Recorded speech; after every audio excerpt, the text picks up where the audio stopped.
Assalamualaikum warahmatullahi wabarakatuh. Kami dari kelompok 6 ingin mereview materi tentang neoplasma. Saya Tri Aulia sebagai moderator dan ada teman-teman saya di sini, Tiara Ariba Sahara, Penti Mawadah, Putri Elizabeth, Syarifah Balkis, dan Sarweni Natasha.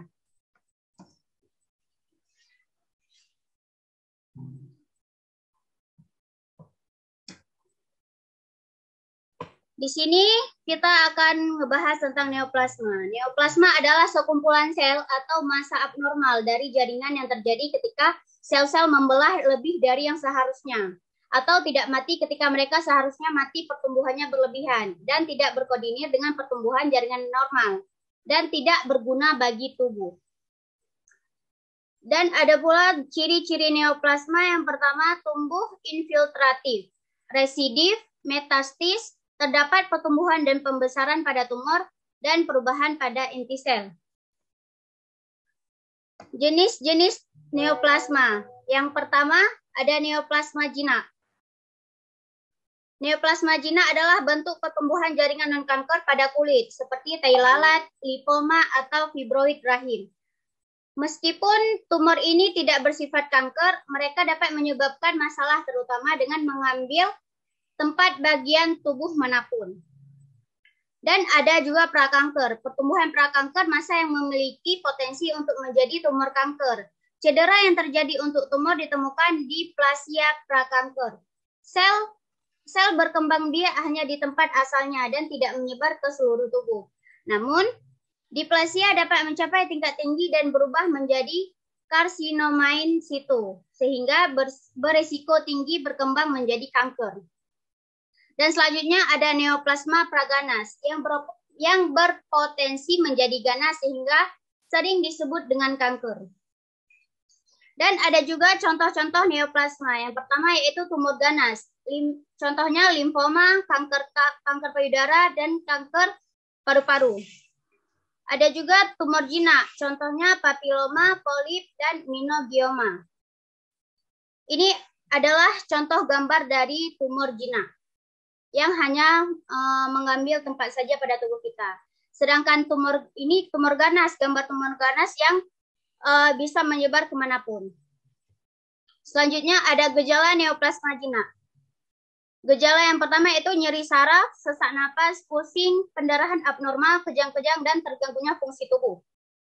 Ada juga gejala neoplasma ganas. Yang pertama ada demam, lemas, hilang nafsu makan, sulit menelan, perubahan warna kulit, berat badan turun drastis, dan pendarahan atau memar yang tidak jelas sebabnya. Selanjutnya ada penyebab-penyebab neoplasma jinak. Yang pertama karena paparan radiasi, racun lingkungan, dan diet yang buruk. Sedangkan penyebab neoplasma yang ganas karena pola makan yang buruk, paparan sinar matahari, dan banyak mengkonsumsi makanan yang berlemak. Karakteristik tumor jinak yang pertama yaitu sel cenderung tidak menyebar. Kebanyakan tumbuh perlahan, tidak menyerang jaringan lain, tidak menyebar pada bagian tubuh lain, dan cenderung memiliki batasan yang jelas. Sedangkan karakteristik tumor ganas yang pertama yaitu sel tumor dapat menyebar. Biasanya pertumbuhan sel berlangsung pesat, sering menyerang membran basal yang mengelilingi jaringan sehat lain, dan dapat menyebar melalui aliran darah atau sistem limfatik atau getah bening. Sekian dari presentasi kami memiliki saran dan kesimpulan. Saran yang pertama yaitu, wanita yang berusia 40 tahun atau lebih diharapkan melakukan pemeriksaan mamografi. Dan selanjutnya perlu diadakan penelitian lebih lanjut mengenai faktor risiko tumor payudara.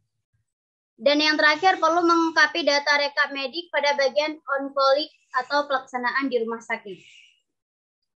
Ini adalah kesimpulan dari materi ini. Tumor ganas payudara lebih banyak dari tumor jinak payudara. Tumor jinak banyak mengenai payudara kiri dan seluruh kuadrat, tetapi tumor ganas banyak mengenai payudara kanan di daerah puting atau areola. Dan yang terakhir, tipe tumor jinak yang banyak ditemukan adalah fibroadenoma, sedangkan tumor ganas payudara yang banyak adalah tipe ductus invasif. Selesai review kita tentang neoplasma. Silakan yang bertanya bisa untuk bersuara. Saya Syarifah Baki Safrina ingin bertanya, apakah neoplasma itu sama dengan kanker?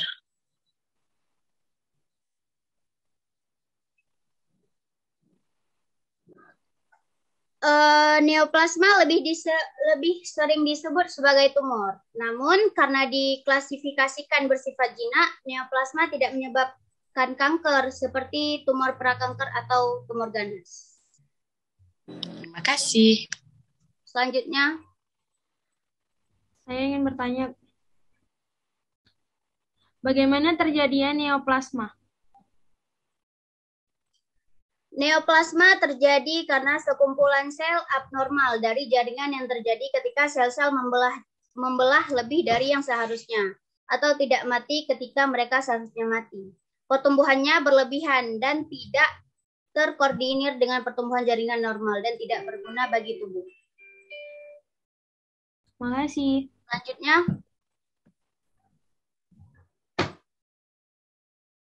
Selanjutnya, ke pertanyaan yang ketiga. Perkenalkan, saya Penti Mawada. Saya ingin bertanya, apakah tumor jinak bisa berubah menjadi tumor ganas? Tumor jinak memiliki dinding yang membuat selnya tidak menyebar. Sedangkan tumor ganas tidak dapat menahan pertumbuhan sel yang berlebihan. Maka dari itu, tumor jinak tidak dapat berubah menjadi ganas karena dia tidak menyebar. Terima kasih. Selanjutnya, Kenalkan, nama saya Putri Elizabeth Rombanua. Apa yang membedakan tumor ganas dan tumor jinak? Pada tumor jinak, sel-selnya tidak mengalami kerusakan gen, hanya tumbuh dan berkembang sehingga menjadi jaringan yang lebih besar dibandingkan jaringan abnormal. Dibandingkan jaringan normal. Sedangkan pada tumor ganas terjadi kerusakan gen sehingga sel-sel menjadi berubah sifat. Selain tumbuh membesar, sel tersebut juga dapat menyerang jaringan lain, bisa menyebar. Terima kasih. Lanjut pertanyaan. Saya Tiara Ariba Sahara ingin bertanya, apakah neoplasma jinak berbahaya? Tumor jinak adalah pertumbuhan sel abnormal, tetapi tidak menyerang jaringan di dekatnya. Jadi tumor ini tumbuh secara lambat dan umumnya tidak berbahaya. Tetapi harus hati-hati juga. Terima kasih. Selesai review kita tentang neoplasma. Sekian dari kelompok kami. Assalamualaikum warahmatullahi wabarakatuh. Waalaikumsalam warahmatullahi wabarakatuh.